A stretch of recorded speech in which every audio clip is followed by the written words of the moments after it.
ಇಲ್ಲಿಯವರೆಗೆ ಕಾವ್ಯ ರಾತ್ರಿ ಬೇಗ ಮನೆಗೆ ಬನ್ನಿ, ನಾನು ಊಟಕ್ಕೆ ನಿಮಗಾಗಿ ಕಾಯುತ್ತಿರುತ್ತೇನೆ ಎಂದು ಹೇಳಿ ಫೋನ್ ಕಟ್ ಮಾಡುತ್ತಾಳೆ. ಕಾವ್ಯ ಅವನನ್ನು ಎಷ್ಟು ಬೇಗ ಬರಲು ಹೇಳಿದಳು. ವಿರಾಟ್ ಉದ್ದೇಶಪೂರ್ವಕವಾಗಿ ಅಷ್ಟೇ ತಡವಾಗಿ ಮನೆಗೆ ಬರುತ್ತಾನೆ. ಸುಮಾರು ರಾತ್ರಿ 1 ಗಂಟೆಗೆ ಕಾವ್ಯ ಈಗ ಊಟ ಮಾಡಿ ಮಲಗಿರುತ್ತಾಳೆ ಎಂದು ಅಂದುಕೊಂಡು. ಆದರೆ ಅವನು ಮನೆಯ ಬಾಗಿಲು ತೆರೆದ ತಕ್ಷಣ ಕಾವ್ಯ ಅವನಿಗೆ ಎದುರಿನ ಸೋಫಾದ ಮೇಲೆ ಕುಳಿತಿರುವುದು ಕಾಣಿಸುತ್ತದೆ. ಇವಾಗ ಹೇಗೆ ತಪ್ಪಿಸಿಕೊಳ್ಳುತ್ತೀರಿ ನನ್ನ ಸ್ಯಾಡಿಸ್?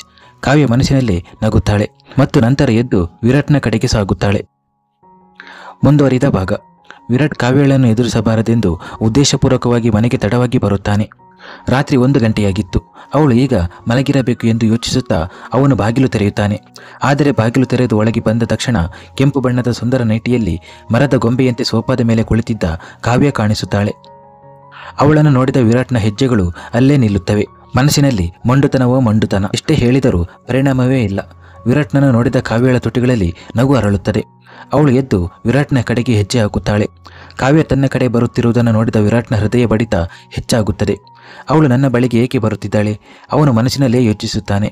ಅವನು ಏನನ್ನಾದರೂ ಅರ್ಥ ಮಾಡಿಕೊಳ್ಳುವ ಮೊದಲು ಕಾವ್ಯ ಅವನ ಹತ್ತಿರಕ್ಕೆ ಹೋಗುತ್ತಾಳೆ ಮತ್ತು ಇದ್ದಕ್ಕಿದ್ದಂತೆ ಅವನ ಎದೆಗೆ ಅಪ್ಪಿಕೊಂಡು ತನ್ನ ಕೈಗಳನ್ನು ಅವನ ಬೆನ್ನಿನ ಮೇಲೆ ಬಿಗಿಯಾಗಿ ಸುತ್ತಿಕೊಂಡು, oh I miss you so much. ಬರಲು ಎಷ್ಟು ತಡ ಮಾಡಿದ್ರಿ?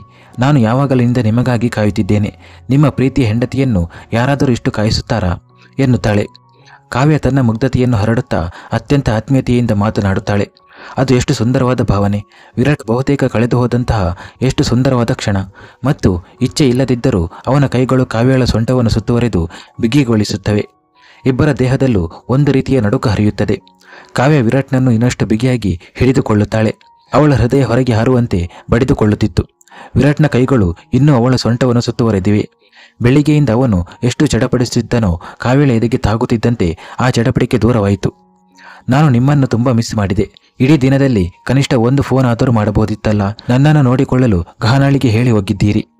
ಅಷ್ಟು ಕಾಳಜಿ ಇದ್ದರೆ ಹೋಗುವುದೇ ಬೇಡವಾಗಿತ್ತು ಎಂದು ಕಾವ್ಯ ಹುಚ್ಚರಂತೆ ಮನಸ್ಸಿಗೆ ಬಂದದ್ದನ್ನು ಹೇಳುತ್ತಲೇ ಇದ್ದಳು. ವಿರಾಟ್ಗೂ ಏನಾಗಿದೆಯೋ ಗೊತ್ತಿಲ್ಲ. ಅವನು ಕಾವ್ಯಳನ್ನು ತನ್ನಿಂದ ದೂರ ಮಾಡುತ್ತಿರಲಿಲ್ಲ ಮತ್ತು ತಾನು ಅವಳಿಂದ ದೂರ ಹೋಗುತ್ತಿರಲಿಲ್ಲ. ಕಾವ್ಯ ಹೀಗೆ ಮಾತನಾಡುತ್ತಿರಲಿ ಮತ್ತು ತಾನು ಕೇಳುತ್ತಿರಲಿ ಎಂದು ಅವನ ಹೃದಯ ಹೇಳುತ್ತಿತ್ತು. ಹೃದಯದ ಕೈಯಲ್ಲಿ ಬಲವಂತವಾಗಿ ಅವನು ಏನನ್ನಾದರೂ ಹೇಳಲು ತನ್ನ ತುಟಿಗಳನ್ನು ಚಲಿಸುತ್ತಾನೆ. ಆದರೆ ಆಗ ಅವನ ಕಣ್ಣು ಎದುರಿನ ಶೋಪೀಸ್ ಮೇಲೆ ಬೀಳುತ್ತದೆ. ಅದರೊಳಗಿನ ಕಾಜಿನಲ್ಲಿ ಅವನು ತನ್ನನ್ನು ತಾನೇ ನೋಡಿಕೊಳ್ಳುತ್ತಾನೆ. ತನ್ನನ್ನು ಕಾವ್ಯಳಿಗೆ ತುಂಬ ಹತ್ತಿರವಾಗಿ ಮತ್ತು ಅವಳ ಸೊಂಟಕ್ಕೆ ಬಿಗಿಯಾಗಿ ಸುತ್ತಿಕೊಂಡಿರುವ ತನ್ನ ಕೈಗಳನ್ನು ನೋಡಿ ಅವನು ಆಶ್ಚರ್ಯಚಕಿತನಾಗುತ್ತಾನೆ. ನಾನು ಅವಳ ಹತ್ತಿರಕ್ಕೆ ಯಾವಾಗ ಹೋದೆ? ಹೇಗೆ ಹೋದೆ? ಈ ಹುಡುಗಿ ಹತ್ತಿರವಿದ್ದರೆ ನಾನು ಏಕೆ ನಿಯಂತ್ರಣ ಕಳೆದುಕೊಳ್ಳುತ್ತೇನೆ? ನನಗೆ ಯಾವ ಪ್ರೀತಿಯೆಂದರೆ ದ್ವೇಷವೋ ಅದೇ ಪ್ರೀತಿಯನ್ನು ಅವಳಿಗಾಗಿ ಏಕೆ ಅನುಭವಿಸಲು ಪ್ರಾರಂಭಿಸುತ್ತಿದ್ದೇನೆ? ಮನಸ್ಸಿನಲ್ಲಿ ತನಗೆ ತಾನೇ ಪ್ರಶ್ನೆಗಳನ್ನು ಕೇಳಿಕೊಳ್ಳುತ್ತಾ ಅವನು ಸಂಪೂರ್ಣ ಕೋಪದಿಂದ ತುಂಬಿಕೊಳ್ಳುತ್ತಾನೆ. ಮತ್ತು ಮರುಕ್ಷಣವೇ ಅವನು ಕಾವ್ಯಳನ್ನು ತನ್ನಿಂದ ದೂರ ತಳ್ಳಿ ಏನನ್ನೂ ಹೇಳದೆ ತನ್ನ ಕೋಣೆಯ ಕಡೆಗೆ ಹೆಜ್ಜೆ ಹಾಕುತ್ತಾನೆ. ಅವನಿಗೆ ತುಂಬ ಕೋಪ ಬರುತ್ತಿದ್ದರೂ ಎಲ್ಲೋ ಒಂದು ಕಡೆ ತನ್ನ ತಪ್ಪು ಇದೆ ಎಂದು ಅವನಿಗೆ ತಿಳಿದಿತ್ತು. ಅವನು ಕಾವ್ಯಳನ್ನು ಹತ್ತಿರ ಬರಲು ಬಿಟ್ಟಿದ್ದರಿಂದ ಅವಳು ಬಂದಳು. ಆದ್ದರಿಂದ ಅವನು ಅವಳ ಮೇಲೆ ಕೋಪಗೊಳ್ಳಲು ಬಯಸಲಿಲ್ಲ. ಅವನು ವೇಗವಾಗಿ ತನ್ನ ಕೋಣೆಯ ಕಡೆಗೆ ಹೆಜ್ಜೆ ಹಾಕುತ್ತಾನೆ. ಕಾವ್ಯ ಅವನಿಂದ ಇದನ್ನೇ ನಿರೀಕ್ಷಿಸುತ್ತಿದ್ದಳು. ಅವಳು ಕೂಡ ವೇಗವಾಗಿ ಅವನ ಹಿಂದೆ ಹೋಗುತ್ತಾ ಊಟ ಬಡಿಸಲೇ ಎನ್ನುತ್ತಾಳೆ. ವಿರಾಟ್ ಸ್ಟಡಿ ರೂಮ್ನ ಕಡೆಗೆ ಹೆಜ್ಜೆ ಹಾಕುತ್ತಾ, ಇಲ್ಲ, ನಾನು ತಿಂದು ಬಂದಿದ್ದೇನೆ ಎಂದು ಹೇಳುತ್ತಾ ಸ್ಟಡಿ ರೂಮ್ನ ಒಳಗೆ ಹೋಗಲು ಪ್ರಾರಂಭಿಸುತ್ತಾನೆ. ಹಿಂಬದಿಯಿಂದ ಕಾವ್ಯ, ಆದರೆ ನಾನು ಕೂಡ ತಿಂದಿಲ್ಲ, ನಾವು ಒಟ್ಟಿಗೆ ತಿನ್ನೋಣ ಎಂದು ನಿಮಗಾಗಿ ಕಾಯುತ್ತಿದ್ದೆ ಎನ್ನುತ್ತಾಳೆ. ಇದನ್ನು ಕೇಳಿದ ತಕ್ಷಣ ವಿರಾಟ್ನ ಕೋಪ ಹೆಚ್ಚಾಗುತ್ತದೆ. ಅವನು ತಿರುಗಿ ಕಾವ್ಯಳ ಬಳಿ ಹೋಗಿ ಅವಳನ್ನು ಪಕ್ಕದಿಂದ ಹಿಡಿದು ತನ್ನ ಹತ್ತಿರಕ್ಕೆ ಎಳೆದುಕೊಳ್ಳುತ್ತಾ, ನಾನು ನಿನಗೆ ನನಗಾಗಿ ಕಾಯುತ್ತಾ ಇರು, ನಾನು ನಿನ್ನೊಂದಿಗೆ ಊಟ ಮಾಡುತ್ತೇನೆ ಎಂದು ಹೇಳಿದ್ದೇನಾ? ನಾನು ನಿನಗೆ ಹಾಗೆ ಹೇಳಿದ್ದೇನಾ? ನೀನು ನನ್ನೊಂದಿಗೆ ಬಲವಂತವಾಗಿ ಸೇರಿಕೊಳ್ಳಲು ಏಕೆ ಪ್ರಯತ್ನಿಸುತ್ತಿದ್ದೀಯಾ? ನೀನು ನನಗೆ ಸ್ವಲ್ಪವೂ ಇಷ್ಟವಿಲ್ಲ. ನನ್ನಿಂದ ದೂರವಿರು, ನನ್ನ ಜೀವನದಿಂದ ದೂರವಿರು ಎಂದು ಎಷ್ಟು ಬಾರಿ ಹೇಳಿದ್ದೇನೆ. ಆದರೆ ನೀನು ಹಠಮಾರಿ. ಎಷ್ಟೇ ಹೇಳಿದರೂ ಎಷ್ಟೇ ಬೇಡವೆಂದರೂ ನೀನು ಕೇಳುವುದಿಲ್ಲ. ನಿನ್ನಿಂದ ನಾನು ಬೇಸತ್ತಿದ್ದೇನೆ. ಅವನು ಮಾತನಾಡುತ್ತಲೇ ಇದ್ದಾಗ ಕಾವ್ಯ ಇದ್ದಕ್ಕಿದ್ದಂತೆ ತನ್ನ ತುಟಿಗಳನ್ನು ಅವನ ತುಟಿಗಳ ಮೇಲೆ ಇಡುತ್ತಾಳೆ. ಮತ್ತೊಂದೆಡೆ ಅಮೆರಿಕದಲ್ಲಿ ವಿವೇಕ್ ಇಂದು ಕೂಡ ಅವನಿಯ ಮನೆಗೆ ಹೋಗಿದ್ದನು. ಅಲ್ಲಿ ಹೋದಾಗ ಅವನಿಯ ಆರೋಗ್ಯ ಸರಿಯಿಲ್ಲ ಮತ್ತು ಏಂಜೆಲ್ ಹಸಿವಿನಿಂದ ಅಳುತ್ತಿದ್ದಾಳೆ ಎಂದು ತಿಳಿಯುತ್ತದೆ. ಇಡೀ ಮನೆ ಚೆಲ್ಲಪಿಲ್ಲಿಯಾಗಿತ್ತು. ವಿವೇಕ್ ಅವನಿಗೆ ಬೈಯುತ್ತಾ, ನೀನು ನನ್ನನ್ನು ನಿನ್ನವನೆಂದು ಪರಿಗಣಿಸುವುದಿಲ್ಲ ಎಂದು ಸಾಬೀತುಪಡಿಸುತ್ತಿದ್ದೀಯಾ ಎನ್ನುತ್ತಾನೆ. ಅವನು ಇದ್ದಕ್ಕಿದ್ದಂತೆ, ಇಲ್ಲ, ಖಂಡಿತ ಅಲ್ಲ, ನಾನು ಕೇವಲ ಎನ್ನುತ್ತಾಳೆ. ಏನು ನಾನು ಕೇವಲ? ನೀನು ನನ್ನನ್ನು ನಿನ್ನವನೆಂದು ಪರಿಗಣಿಸದಿದ್ದರೆ ರಾತ್ರಿಯೇ ಫೋನ್ ಮಾಡಿ ನನ್ನನ್ನು ಕರೆಸಿಕೊಳ್ಳುತ್ತಿದ್ದೆ. ಆದರೆ ಇಲ್ಲ, ನಾನು ನಿನ್ನ ದೃಷ್ಟಿಯಲ್ಲಿ ಏನೂ ಅಲ್ಲ. ಬಹುಶಃ ನನ್ನ ಪ್ರೀತಿಯಲ್ಲಿ ಏನೋ ಕೊರತೆ ಉಂಟಾಗಿದೆ. ಎಂದು ಅವನು ನಿರಾಶೆಯಿಂದ ಹೇಳುತ್ತಾನೆ. ಅವನು ಇದ್ದಕ್ಕಿದ್ದಂತೆ ಅವನ ಕೈ ಹಿಡಿದುಕೊಂಡು ಇಂದು ಈ ಮಾತು ಹೇಳಿದೆ, ದಯವಿಟ್ಟು ಮತ್ತೆ ಹೇಳಬೇಡ, ನಾನು ನಿನಗೆ ಏನಾಗಿದ್ದೇನೆ ಎಂದು ನಿನಗೂ ತಿಳಿದಿಲ್ಲ ಎಂದು ಹೇಳುವಾಗ ಅವಳು ದುಃಖಿತಳಾಗುತ್ತಾಳೆ. ವಿವೇಕ್ ಅವಳ ಧ್ವನಿಯಲ್ಲಿ ಪ್ರೀತಿಯನ್ನು ಅನುಭವಿಸುತ್ತಿದ್ದನು. ಅವನು ಮುಂದೆ ಬಂದು ಅವಳ ಹಣೆಗೆ ಮುತ್ತಿಟ್ಟು, ಸಾಕು ಸಾಕು, ಈಗ ಹೆಚ್ಚು ಮಾತುಗಳನ್ನು ಆಡಬೇಡ. ನೀನು ಅನಾರೋಗ್ಯದಿಂದ ಇರುವುದರಿಂದ ಏನೂ ಹೇಳುತ್ತಿಲ್ಲ. ಮೊದಲು ನೀನು ಗುಣಮುಖಳಾಗು, ನಂತರ ನಿನ್ನನ್ನು ಚೆನ್ನಾಗಿ ನೋಡಿಕೊಳ್ಳುತ್ತೇನೆ. ಇತ್ತೀಚೆಗೆ ನೀನು ತುಂಬ ದೊಡ್ಡವಳಾಗುತ್ತಿದ್ದೀಯ ಎಂದು ಅವನು ಮಕ್ಕಳಂತೆ ಹೇಳುತ್ತಾನೆ. ಅವನ ಮಾತುಗಳನ್ನು ಕೇಳಿ ಅವನಿಗೆ ನಗದೆ ಇರಲು ಸಾಧ್ಯವಾಗುವುದಿಲ್ಲ. ವಿವೇಕ್ ಪ್ರೀತಿಯಿಂದ ಅವಳ ತಲೆಯ ಮೇಲೆ ತಟ್ಟಿ, ಸರಿ, ಈಗ ಸ್ವಲ್ಪ ಸಮಯ ಮಲಗು ಎಂದು ಹೇಳುತ್ತಾನೆ. ಸ್ವಲ್ಪ ಸಮಯದಲ್ಲಿ ಅವನಿಗೆ ನಿದ್ದೆ ಬರುತ್ತದೆ. ಅವಳು ಮಲಗಿದ್ದಾಗ ಎಷ್ಟು ಮುಗ್ಧಾಳಾಗಿ, ಎಷ್ಟು ಸುಂದರವಾಗಿ ಕಾಣುತ್ತಿದ್ದಳು. 2 ಕ್ಷಣಗಳ ಕಾಲ ವಿವೇಕ್ ಅವಳನ್ನು ನೋಡುತ್ತಲೇ ಇದ್ದನು. ಯಾವಾಗಲೂ ಅವನಿಯನ್ನು ಪಡೆಯಬೇಕೆಂದು ಯೋಚಿಸುತ್ತಿದ್ದನು. ಅವನಿಯ ಬಗ್ಗೆ ಯಾವಾಗಲೂ ಕೆಟ್ಟ ಆಲೋಚನೆಗಳನ್ನು ಮಾತ್ರ ಹೊಂದಿದ್ದ ಅದೇ ವಿವೇಕ್ ಎಂದು ನಂಬಲು ಸಾಧ್ಯವಾಗುತ್ತಿರಲಿಲ್ಲ. ಮತ್ತು ಇಂದು ಅದೇ ಅವನ ಮುಂದೆ ಗಾಢ ನಿದ್ರೆಯಲ್ಲಿ ಮಲಗಿದ್ದಾಳೆ. ಆದರೆ ವಿವೇಕ್ ಅವಳನ್ನು ನೋಡುತ್ತಲೇ ಇದ್ದನು. ಅವನು ಅವನಿಯ ಕೈ ಹಿಡಿದು ಪ್ರೀತಿಯಿಂದ ಮುತ್ತಿಡುತ್ತಾನೆ. ಮರುಕ್ಷಣವೇ ಏಂಜಲ್ನ ಅಳುವಿನ ಶಬ್ದ ಅವನ ಕಿವಿಗೆ ಬೀಳುತ್ತದೆ. ನಾನು ಇಲ್ಲಿದ್ದೇನೆ ಎಂದು ಹೇಳುತ್ತಿರುವಂತೆ. ವಿವೇಕ್ ಬೇಗನೆ ಏಂಜಲನ್ನು ತನ್ನ ಮಡಿಲಿಗೆ ತೆಗೆದುಕೊಳ್ಳುತ್ತಾನೆ ಮತ್ತು ಅವಳನ್ನು ಸಮಾಧಾನಪಡಿಸುತ್ತಾ ಅವನಿಯ ನಿದ್ರೆ ಕೆಡಬಾರದೆಂದು ಕೋಣೆಯಿಂದ ಹೊರಗೆ ತರುತ್ತಾನೆ. ಇದರ ನಂತರ ಅವನು ಏಂಜಲ್ನೊಂದಿಗೆ ಆಟವಾಡಲು ಪ್ರಾರಂಭಿಸುತ್ತಾನೆ. ಅವಳಿಗಾಗಿ ಹಾಲು ಕಾಯಿಸುತ್ತಾನೆ. ತಂದೆಯೊಬ್ಬ ಮಗಳನ್ನು ನೋಡಿಕೊಳ್ಳುವಂತೆ ಅವಳನ್ನು ನೋಡಿಕೊಳ್ಳುತ್ತಿದ್ದಾನೆ ಮತ್ತು ಏಂಜಲ್ ಕೂಡ ಅವನೊಂದಿಗೆ ಆರಾಮದಾಯಕಳಾಗಿದ್ದಳು. ಇತ್ತ ಭಾರತದಲ್ಲಿ ವಿರಾಟ್ ಕಾವ್ಯಳನ್ನು ಬೈಯುತ್ತಿದ್ದನು ಮತ್ತು ಅವನನ್ನು ಸುಮ್ಮನಾಗಿಸಲು ಕಾವ್ಯ ಇದ್ದಕ್ಕಿದ್ದಂತೆ ತನ್ನ ತುಟಿಗಳನ್ನು ಅವನ ತುಟಿಗಳ ಮೇಲೆ ಇಡುತ್ತಾಳೆ. ಕಾವ್ಯಳ ಈ ರೂಪ ವಿರಾಟ್ನ ಊಹೆಗೆ ಮೀರಿದ್ದು. ಅವನ ಇಡೀ ದೇಹದಲ್ಲಿ ಒಂದು ರೀತಿಯ ವಿದ್ಯುತ್ ಪ್ರವಾಹ ಹರಿಯುತ್ತದೆ. ಕಣ್ಣುಗಳು ಆಶ್ಚರ್ಯದಿಂದ ಹಿಗ್ಗುತ್ತವೆ, ಕೈಗಳು ಗಾಳಿಯಲ್ಲಿಯೇ ಉಳಿಯುತ್ತವೆ.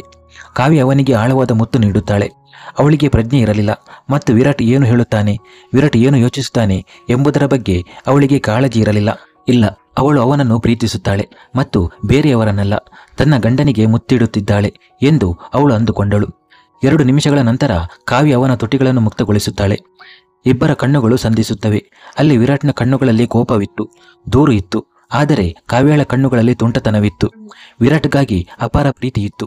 ಏನು ಹಾಗೆ ನೋಡುತ್ತಿದ್ದೀರಿ? ನಾನು ಹಸಿದುಕೊಂಡು ಮಲಗುವುದಿಲ್ಲ, ನನಗೆ ಏನಾದರೂ ಬೇಕು ಎಂದು ತನ್ನ ತುಟಿಗಳ ಮೇಲೆ ನಾಲಿಗೆಯನ್ನು ತಿರುಗಿಸುತ್ತಾ ಹೇಳುತ್ತಾಳೆ ಮತ್ತು ಆರಾಮವಾಗಿ ಹಾಸಿಗೆಯ ಮೇಲೆ ಮಲಗುತ್ತಾಳೆ. ಬಡಪಾಯಿ ವಿರಾಟ್ಗೆ ಮುಜುಗರ ಪಡುವುದನ್ನು ಹೊರತುಪಡಿಸಿ ಬೇರೆ ಏನೂ ಉಳಿಯುವುದಿಲ್ಲ.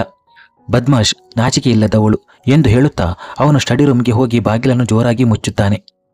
ಕಾವ್ಯಳ ತುಟಿಗಳ ಸ್ಪರ್ಶ ಇನ್ನೂ ಅವನ ತುಟಿಗಳ ಮೇಲೆ ಅನುಭವವಾಗುತ್ತಿತ್ತು. ಅವಳ ದೇಹದ ಸುವಾಸನೆ ಅವನ ರೋಮರೋಮಗಳಲ್ಲಿಯೂ ಸೇರಿಕೊಂಡಿತ್ತು. ಅದು ಈಗ ವಿರಾಟ್ನನ್ನು ಚಡಪಡಿಸುತ್ತಿತ್ತು. ಕಾವ್ಯ ಅವನಿಗೆ ಮುತ್ತಿಟ್ಟ ಕ್ಷಣವೇ ವಿರಾಟ್ನ ಕಣ್ಣುಗಳ ಮುಂದೆ ಸುತ್ತುತ್ತಿತ್ತು. ಅವನ ಹೃದಯ ಬಡಿತ ಇನ್ನೂ ಶಾಂತವಾಗಿರಲಿಲ್ಲ. ಅವನು ತನ್ನ ಶರ್ಟನ್ನು ತೆಗೆದು ಒಂದು ಕಡೆ ಎಸೆಯುತ್ತಾ, ನಾನು ಮನೆಗೆ ಏಕೆ ಬಂದೆ? ಈ ಹುಡುಗಿ ಎಲ್ಲ ಮಿತಿಗಳನ್ನು ಮೀರಿದ್ದಾಳೆ. ಅಯ್ಯೋ, ನಿನ್ನನ್ನು ತುಂಬ ಪ್ರೀತಿಸುತ್ತೇನೆ. ಇದ್ದಕ್ಕಿದ್ದಂತೆ ಅವನಿಗೆ ಕಾವ್ಯಳ ಧ್ವನಿ ಕೇಳಿಸುತ್ತದೆ. ಅವನು ಬೇಗನೆ ತಿರುಗಿ ನೋಡುತ್ತಾನೆ. ಆದರೆ ಅಲ್ಲಿ ಯಾರೂ ಇರುವುದಿಲ್ಲ. ಓ ಗಾಡ್, ಈಗ ನನಗೆ ಅವಳ ಧ್ವನಿ ಕೂಡ ಕೇಳಿಸಲು ಪ್ರಾರಂಭಿಸಿದೆ. ಅವಳು ನನ್ನನ್ನು ಹುಚ್ಚನನ್ನಾಗಿಸಿದ್ದಾಳೆ. ಗುಣಗುಟ್ಟುತ್ತಾ ಅವನು ಮಲಗುತ್ತಾನೆ. ರಾತ್ರಿ ಕಳೆದು ಬೆಳಗಾಗುತ್ತದೆ. ಆದರೆ ಕಾವ್ಯ ಏಳುವ ಮೊದಲೇ ವಿರಾಟ್ ಮನೆಯಿಂದ ಹೊರಟು ಹೋಗುತ್ತಾನೆ. ಸುಮಾರು 8 ಗಂಟೆಯ ಸುಮಾರಿಗೆ ಕಾವ್ಯಳ ನಿದ್ರೆ ಕಣ್ಣು ತೆರೆಯುತ್ತದೆ. ಸ್ಟಡಿ ರೂಮ್ನ ಬಾಗಿಲು ತೆರೆದಿರುವುದನ್ನು ನೋಡಿ ಅವಳು ಒಳಗೆ ಹೋಗುತ್ತಾಳೆ. ಆದರೆ ವಿರಾಟ್ ಅಲ್ಲಿ ಇರಲಿಲ್ಲ. ಇವನು ಬೆಳಿಗ್ಗೆ ಎಲ್ಲಿಗೆ ಹೋದನು? ಕಾವ್ಯ ಮನಸ್ಸಿನಲ್ಲಿ ಯೋಚಿಸುತ್ತಾಳೆ. ಅವಳು ಹೊರಗೆ ಹೋದಾಗ ವಿರಾಟ್ ತುಂಬ ಬೇಗ ಮನೆಯಿಂದ ಹೊರಟು ಹೋದನು ಎಂದು ಕೆಲಸಗಾರನಿಂದ ಅವಳಿಗೆ ತಿಳಿಯುತ್ತದೆ. ಅವಳಿಗೆ ವಿರಾಟ್ ಏಕೆ ಬೇಗ ಹೋದನೆಂದು ಅರ್ಥವಾಗುತ್ತದೆ. ಸ್ವಲ್ಪ ಸಮಯದ ನಂತರ ಅವಳು ವಿರಾಟ್ಗೆ ಫೋನ್ ಮಾಡುತ್ತಾಳೆ. ಆದರೆ ಅವನು ಅವಳ ಫೋನನ್ನು ಸ್ವೀಕರಿಸುವುದಿಲ್ಲ. ಇಡೀ ದಿನ ಹೀಗೆ ಕಳೆದು ಸಂಜೆಯಾಗುತ್ತದೆ. ಕಾವ್ಯ ಸುಮಾರು 10 ಬಾರಿ ವಿರಾಟ್ಗೆ ಫೋನ್ ಮಾಡುತ್ತಾಳೆ. ಆದರೆ ವಿರಾಟ್ ಪ್ರತಿ ಬಾರಿಯೂ ಅವಳ ಫೋನನ್ನು ನಿರ್ಲಕ್ಷಿಸುತ್ತಾನೆ. ಮತ್ತೊಂದೆಡೆ ವರ್ಷ ತನ್ನ ಔಷಧಿಗಳನ್ನು ತೆಗೆದುಕೊಂಡು ಡಾಕ್ಟರ್ ಕ್ಲಿನಿಕ್ಗೆ ತಲುಪುತ್ತಾಳೆ. ಡಾಕ್ಟರ್ ಉದ್ದೇಶಪೂರ್ವಕವಾಗಿ ವರ್ಷಳನ್ನು ಆ ಸಮಯದಲ್ಲಿ ಕರೆದಿದ್ದನು. ಅಲ್ಲಿ ಬೇರೆ ಯಾರೂ ಇರಲಿಲ್ಲ. ರಾಘವ್ ಕೂಡ ಇಲ್ಲ. ಗುಡ್ ಈವ್ನಿಂಗ್ ಡಾಕ್ಟರ್ ಎಂದು ಹೇಳುತ್ತಾ ವರ್ಷ ಅವನ ಎದುರಿನ ಕುರ್ಚಿಯ ಮೇಲೆ ಕುಳಿತುಕೊಳ್ಳುತ್ತಾಳೆ. ಗುಡ್ ಈವ್ನಿಂಗ್ ವರ್ಷ, ಈಗ ಹೇಗೆ ಅನಿಸುತ್ತಿದೆ ಎಂದು ಕೇಳಿದಾಗ ಮೊದಲಿಗಿಂತ ತುಂಬ ಚೆನ್ನಾಗಿದೆ. ನನಗೆ ಇಷ್ಟು ದೊಡ್ಡ ಕಾಯಿಲೆ ಇದೆ ಎಂದು ಅನಿಸುವುದೇ ಇಲ್ಲ ಎಂದು ಹೇಳುತ್ತಾಳೆ. ಡಾಕ್ಟರ್ ನಕಲಿ ನಗುವನ್ನು ಸೂಚಿಸುತ್ತಾ, ಇದು ತುಂಬ ಒಳ್ಳೆಯ ವಿಷಯ. ಸರಿ, ನೀನು ಔಷಧಿಗಳನ್ನು ತಂದಿದ್ದೀಯಾ ಎಂದು ಕೇಳುತ್ತಾನೆ. ಹೌದೌದು ಡಾಕ್ಟರ್, ನೋಡಿ ಎಂದು ಹೇಳುತ್ತಾ ವರ್ಷ ತನ್ನೆದುರು ಎಲ್ಲ ಔಷಧಿಗಳನ್ನು ನೀಡುತ್ತಾಳೆ. ಔಷಧಿಗಳನ್ನು ನೋಡಿ ಡಾಕ್ಟರ್ನ ಹಣೆಯ ಮೇಲೆ ಗೆರೆಗಳು ಮೂಡುತ್ತವೆ. ಅಷ್ಟೇನಾ, ಇನ್ನೂ ಇರಬೇಕಲ್ಲ ಎಂದು ತನ್ನ ಕೈಯಿಂದ ಔಷಧಿಗಳನ್ನು ಮುಟ್ಟುತ್ತಾ ಹೇಳುತ್ತಾನೆ. ವರ್ಷ, ಇಲ್ಲ, ಅಷ್ಟೇ ಔಷಧಿಗಳು ಎಂದು ಹೇಳಿದಾಗ ಡಾಕ್ಟರ್ ಮನಸ್ಸಿನಲ್ಲಿ, ಇದರಲ್ಲಿ ವರ್ಷಗಳ ಸಾವಿಗೆ ಕಾರಣವಾಗುವ ಔಷಧಿಯೇ ಇಲ್ಲ. 2 ದಿನಗಳ ನಂತರ ಕಾವ್ಯ ಆದರೆ ನಾನು ಔಷಧಿಯನ್ನು ನೀಡಿದ್ದೆ, ಅದು ಎಲ್ಲಿ ಹೋಯಿತು? ಆದರೆ ಪರವಾಗಿಲ್ಲ, ಆಗ ಇಲ್ಲದಿದ್ದರೆ ಈಗ ಸರಿ ಎಂದುಕೊಳ್ಳುತ್ತಾನೆ. ಏನಾಯ್ತು ಡಾಕ್ಟರ್, ಏನಾದರೂ ತೊಂದರೆ ಇದೆಯೇ ಎಂದು ಅವನ ಮುಖ ನೋಡುತ್ತಾ ಕೇಳುತ್ತಾಳೆ. ಇಲ್ಲ ಇಲ್ಲ, ತೊಂದರೆ ಏನಿಲ್ಲ, ಕೆಲವು ಔಷಧಿಗಳನ್ನು ಬದಲಾಯಿಸಬೇಕಾಗುತ್ತದೆ. ಏಕೆಂದರೆ ನೀನು ಈಗ ಗುಣಮುಖಳಾಗಿದ್ದೀಯ. ಔಷಧಿಗಳ ಪ್ರಮಾಣವನ್ನು ಕಡಿಮೆ ಮಾಡಬೇಕಾಗುತ್ತದೆ. ಈಗ ಇಷ್ಟು ಔಷಧಿಗಳನ್ನು ತೆಗೆದುಕೊಳ್ಳುವ ಅಗತ್ಯವಿಲ್ಲ. ಈ ಒಂದು ಗುಳಿಗೆಯನ್ನು ಮಾತ್ರ ತೆಗೆದುಕೊಳ್ಳು. ಇದು ವರ್ಷಾಳಿಗೆ ಹಾನಿ ಮಾಡುವ ಔಷಧಿಯಾಗಿತ್ತು. ಅರಿವಿಲ್ಲದೆ ವರ್ಷ ಮತ್ತೆ ಸಾವಿನ ಬಾಯಿಗೆ ಕಾಲಿಟ್ಟಿದ್ದಳು. ಮೊದಲು ಹೇಗೂ ಅವಳ ಜೀವ ಉಳಿದಿತ್ತು. ಆದರೆ ಈ ಬಾರಿ ಏನಾಗುತ್ತದೆ ಎಂದು ಕಾದು ನೋಡಬೇಕು. ಸರಿ, 2-3 ದಿನಗಳು ಹೀಗೆಯೇ ಕಳೆದು ಹೋಗುತ್ತವೆ. ಕಳೆದ ದಿನಗಳಲ್ಲಿ ವಿರಾಟ್ ಪ್ರತಿ ರಾತ್ರಿ ತುಂಬ ತಡವಾಗಿ ಮನೆಗೆ ಬರುತ್ತಿದ್ದನು. ಎಂದು ಕಾವ್ಯ ನನಗಾಗಿ ಕಾಯುವುದಿಲ್ಲ ಎಂದು ಯೋಚಿಸುತ್ತಿದ್ದನು. ಆದರೆ ಪ್ರತಿ ಬಾರಿಯೂ ಕಾವ್ಯ ಸೋಫಾದ ಮೇಲೆ ಕುಳಿತಿರುವುದನ್ನು ಕಾಣುತ್ತಿದ್ದನು. ಅವನು 1 ಗಂಟೆಗೆ ಬಂದರೂ, 2 ಗಂಟೆಗೆ ಬಂದರೂ ಅಥವಾ 3 ಗಂಟೆಗೆ ಬಂದರೂ ವಿರಾಟ್ ಕೋಪದಿಂದ ಸುಮ್ಮನಾಗುತ್ತಿದ್ದನು. ಅವಳು ಅವನೊಂದಿಗೆ ಯಾವುದೇ ಮಾತನಾಡುತ್ತಿರಲಿಲ್ಲ. ಊಟ ಬಡಿಸಲ್ಲ ಎಂದು ಕಾವ್ಯ ಈ ಒಂದು ಮಾತನ್ನು ಮಾತ್ರ ಕೇಳುತ್ತಿದ್ದಳು. ಇಲ್ಲ, ನಾನು ತಿಂದು ಬಂದಿದ್ದೇನೆ. ವಿರಾಟ್ ಈ ಮಾತನ್ನು ಮಾತ್ರ ಹೇಳಿ ಸ್ಟಡಿ ರೂಮ್ಗೆ ಹೋಗುತ್ತಿದ್ದನು ಮತ್ತು ಕಾವ್ಯ ಏಳುವ ಮೊದಲೇ ಮನೆಯಿಂದ ಹೊರಟು ಹೋಗುತ್ತಿದ್ದನು. ಅವನು ಚಿಂತೆಗೊಳಗಾಗಿದ್ದನು. ಹಾಗೆ ಕಾವ್ಯ ಕೂಡ ತನ್ನ ಬಗ್ಗೆ ಅಲ್ಲ, ವಿರಾಟ್ಗಾಗಿ ಚಿಂತೆಗೊಳಗಾಗಿದ್ದಳು. ಅವಳ ಕಾರಣದಿಂದಲೇ ಅವನು ತಡವಾಗಿ ಮನೆಗೆ ಬರುತ್ತಾನೆ. ಊಟ ಮಾಡುವುದಿಲ್ಲ, ನಿದ್ರೆಯನ್ನು ಪೂರ್ಣಗೊಳಿಸುವುದಿಲ್ಲ ಮತ್ತು ಬೇಗನೆ ಹೊರಟು ಹೋಗುತ್ತಾನೆ. ಮಂಕಾದ ಮನಸ್ಸಿನಿಂದ ಅವಳು ಇದನ್ನೆಲ್ಲ ಯೋಚಿಸುತ್ತಿದ್ದಳು. ಬಹುಶಃ ನನ್ನ ಪ್ರೀತಿಯಲ್ಲಿ ಏನೋ ಕೊರತೆ ಇದೆ. ಬಹುಶಃ ನಿಜವಾದ ಪ್ರೀತಿ ನನ್ನ ಅದೃಷ್ಟದಲ್ಲಿಲ್ಲ ಎಂದು ಹೇಳುತ್ತಾ ಅವಳು ತನ್ನ ಕಣ್ಣುಗಳನ್ನು ಮುಚ್ಚಿಕೊಳ್ಳುತ್ತಾಳೆ. 2 ಕಣ್ಣೀರು ಕೆನ್ನೆಯ ಮೇಲೆ ಜಾರುತ್ತವೆ. ನಿಮಗೆ ನನ್ನ ಪ್ರೀತಿ ಕಾಣಿಸಿದ್ದರೆ, ನಿಮಗೆ ನನ್ನ ಭಾವನೆಗಳು ಅರ್ಥವಾಗಿದ್ದರೆ ನೀವು ನನ್ನನ್ನು ಪ್ರೀತಿಸುತ್ತೀರಿ. ಹಾಗಾದರೆ ಏಕೆ ವ್ಯಕ್ತಪಡಿಸುವುದಿಲ್ಲ? ಏಕೆ ನನ್ನಿಂದ ದೂರವಿರುತ್ತೀರಿ? ಅವಳು ಅಸಹಾಯಕತೆಯಿಂದ ಮಾತನಾಡುತ್ತಾಳೆ. ಮತ್ತೊಂದೆಡೆ ವಿರಾಟ್ ಒಂದು ಪ್ರಮುಖ ಸಭೆಗಾಗಿ ಒಂದು ಹೋಟೆಲ್ಗೆ ಹೋಗುತ್ತಿದ್ದನು. ನಿದ್ರೆ ಪೂರ್ಣಗೊಳ್ಳದ ಕಾರಣ ಅವನಿಗೆ ಮಂಪರು ಬರುತ್ತಿತ್ತು. ಇದ್ದಕ್ಕಿದ್ದಂತೆ ಅವನಿಗೆ ತೀವ್ರವಾದ ನಿದ್ರೆಯ ಮಂಪರು ಬರುತ್ತದೆ ಮತ್ತು ಅವನ ಸಮತೋಲನ ತಪ್ಪುತ್ತದೆ. ಕಾರು ರಸ್ತೆಯ ಬದಿಯಲ್ಲಿ ನಿಂತಿದ್ದ ಮರಕ್ಕೆ ಡಿಕ್ಕಿ ಹೊಡೆಯುತ್ತದೆ. ಆದರೆ ಅಷ್ಟರಲ್ಲಿ ವಿರಾಟ್ ತನ್ನನ್ನು ತಾನು ನಿಯಂತ್ರಿಸಿಕೊಂಡಿದ್ದನು. ಅವನ ಹಣೆಗೆ ಸ್ವಲ್ಪ ಗಾಯವಾಗುತ್ತದೆ. ಅವನ ಕಾರಿನ ಹಿಂದೆ ಅವನ ಮ್ಯಾನೇಜರ್ನ ಕಾರಿತ್ತು. ಅವನು ತಕ್ಷಣವೇ ಅವನಿಗೆ ಸಹಾಯ ಮಾಡಲು ಹೋಗುತ್ತಾನೆ. ಸ್ವಲ್ಪ ಸಮಯದ ನಂತರ ಅವರಿಬ್ಬರು ಮ್ಯಾನೇಜರ್ನ ಕಾರಿನಲ್ಲಿ ಹೋಟೆಲ್ಗೆ ತಲುಪುತ್ತಾರೆ. ಸರ್, ಸಭೆ ಪ್ರಾರಂಭವಾಗಲು ಇನ್ನೂ ಸಮಯವಿದೆ. ಅಲ್ಲಿಯವರೆಗೆ ನೀವು ಸ್ವಲ್ಪ ರಿಫ್ರೆಶ್ ಆಗಿ ಎಂದು ಮ್ಯಾನೇಜರ್ ಹೇಳುತ್ತಾನೆ. ಸಭೆಗಾಗಿ ಹೋಟೆಲ್ನ ದೊಡ್ಡ ಹಾಲನ್ನು ಮೊದಲೇ ಕಾಯ್ದಿರಿಸಲಾಗಿತ್ತು. ಏಕೆಂದರೆ ಸಭೆಗೆ ವಿದೇಶದಿಂದಲೂ ಅನೇಕ ಜನರು ಬರಲಿದ್ದರು. ವಿರಾಟ್ಗೂ ಅವನ ಮಾತು ಸರಿ ಎನಿಸುತ್ತದೆ. ಅವನು ವಾಶ್ರೂಮ್ ಕಡೆಗೆ ಹೋಗುತ್ತಾನೆ. ಆದರೆ ಹೋಗುವಾಗ ತನ್ನ ಫೋನನ್ನು ಮ್ಯಾನೇಜರ್ಗೆ ನೀಡುತ್ತಾ ಮಿಸ್ಟರ್ ಮಿತ್ತಲ್ನಿಂದ ಮುಖ್ಯವಾದ ಕರೆ ಬರುತ್ತದೆ, ರಿಸೀವ್ ಮಾಡು ಎನ್ನುತ್ತಾನೆ. ಅವನು ಒಳಗೆ ಹೋದ ತಕ್ಷಣ ಅವನ ಫೋನ್ ರಿಂಗ್ ಆಗುತ್ತದೆ. ಅದು ಅವನ ತಾತ ಭೂಪೇಂದ್ರರ ಕರೆಯಾಗಿತ್ತು.